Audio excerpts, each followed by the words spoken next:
যেই ব্যক্তি রাতের বেলা এই দোয়াটি 3 বার পরে ঘুমিয়ে যাবে, আল্লাহর নবী বিশ্বনবী সাল্লাল্লাহু আলাইহি ওয়াসাল্লাম বলেন, সকাল বেলা যখন আল্লাহ তাআলার বান্দা ফজরের নামাজের মাঝে যখন উঠবে, আল্লাহ নবী বলেন রাতের বেলা এশার নামাজ পড়ার পরে, খাবার খাওয়ার পরে আল্লাহর বান্দা যদি এই দোয়াটা 3 বার পড়তে পারে, তাহলে আল্লাহ পাক রব্বুল আলামিন সকাল বেলা ঘুম থেকে ওঠার আগে আগে আমার আল্লাহ তাকে নিষ্পাপ মাসুম বাচ্চার মতো আমার আল্লাহ পবিত্র বানায়া দেই।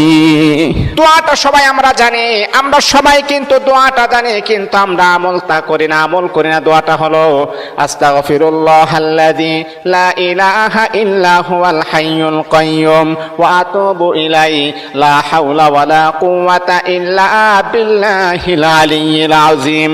3 বার যদি আপনি পড়তে পারি, ইনশাআল্লাহ আল্লাহ পাক রব্বুল আলামিন আমার আপনার জীবনের সমস্ত গুনাহগুলোকে আমার আল্লাহ ক্ষমা করে দিবে।